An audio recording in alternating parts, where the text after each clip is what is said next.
Hi friends, welcome to my channel. இன்றைக்கி பார்த்திங்கன்னா நல்ல குளிருதுங்க இங்கே. அதனால் இது மத்தியானம் தான், ஆனாலுமே நல்ல தணுப்பாக இருக்குது. ரூம் ஃபுல்லாக பார்த்திங்கன்னா நான் ஏசி வரைக்கும் நான் போடவே இல்லை, ஆனாலும் ரூம் வந்து நல்ல கூலிங்காக இருக்கும். ஸோ அதனால் இதெல்லாம் இல்லைன்னா எனக்கு செஸ்ட் இன்ஃபெக்ஷன்ஸ் வந்துடும். அதுக்காக சளி பிடிச்ச மாதிரி ஃபீல் ஆகுது, அப்படி என்னதெல்லாமோ பண்ணுற மாதிரி ஃபீல் ஆகுது. ஸோ அதனால் நான் எப்போவுமே இதையும் போட்டுட்டு, இது வந்து ஆக்சுவலி என்னென்னா நம்ம சொட்ரு இருக்குல்ல, சொட்ரு மாதிரி தான், ஆனால் இது வெல்வெட் கிளாத்து நல்லா இருக்குதுங்க, நல்லா சூடாக இருக்குது.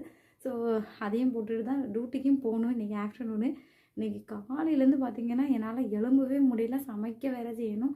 ஒரு மாதிரி ஒரு தலை சுற்று, படுத்துருப்பேன். மேலே எல்லாம் பார்த்திங்கன்னா அப்படியே கரெக்டமாக இருந்துச்சு. அப்படி தான் எலும்பு இருக்குது. 12 மணி வரைக்கும் முடியவே இல்லை. இப்போ எலும்பி சோறு வச்சுட்டு சமையல் பண்ண தான் போகிறேன். நான் என்ன பண்ணலான்னு யோசிச்சுட்டே இருந்தேன். பட்டாணி நேற்று நைட்டே ஊற வச்சுருந்தேன். ஸோ எங்கள் நாகர்கோவில் ஸ்டைலில், அதாவது நாகர்கோவிலில் கல்யாண வீட்டிலலாம் பார்த்திங்கன்னா ஒரு கேபேஜ் தோரம் வைப்பாங்க, க்ரீன் பீஸ் கேபேஜ் தோரம். அது எப்படி செய்யலான்னு பார்க்கலாம், மத்தியானம் எப்படி சாப்பிட்லான்னு பார்க்கலாம் வாங்க. இது மாதிரி ஏதாவது தலை சுற்று எனக்கு எப்படி ஃபீல் ஆயிடுச்சுல அந்த மாதிரி தலை சுற்றுது, அதுமாதிரி யாருக்கா இருந்துச்சுன்னா அதுக்கு என்ன ட்ரீட்மெண்ட் எடுத்தீங்க? கொஞ்ச நேரமாக எனக்குமே என்ன பண்ணுறேன்னு எனக்கே தெரில, அப்படியே கண்ணை மூடி படுத்துக்கிட்டேன். ஸோ யாருக்கா இது மாதிரி இருந்துச்சுன்னா ப்ளீஸ் கமெண்ட் பண்ணுங்கள். ஸோ வாங்க நம்ம போய்ட்டு சமைக்கலாம். கேபேஜ் க்ரீன் பீஸு தோரம் செய்யறதுக்கு என்னென்ன பொருள்லாம் எடுக்கணும்னா, கேரட்டை நல்லா திருவி வச்சுக்கோங்க. க்ரீன் பீஸை நைட்டே ஊற போட்டு வேக வச்சுருக்கிறேன். அப்புறம் இது வந்து நான் இங்கே கிடைக்க பெப்கோ, அதில் கோகனட் ஷேடட் தான் நான் வாங்கி வச்சுருக்கிறேன். எங்களுக்கு இங்கே கோகனட் கிடைக்காது. வெங்காயம் சின்னதாக வெட்டிச்சுக்கோங்க, கேரட்டு, பின்ன பச்சை மிளகா, கருவேப்பிலையும் எடுத்து வச்சுக்கோங்க. கடாயில் எண்ணெய் ஊற்றிட்டு, எண்ணெய் நல்லா சூடாக உடனே இது கடுகை வந்து போட்டுட்டு நல்லா பொரிஞ்சு வரணும். பொரியறதுக்கு முன்னாலே எதுவும் போட்டுறாதீங்க. சோறு ஒரு பக்கத்தில் வடித்து எல்லாம் வச்சுட்டேன்.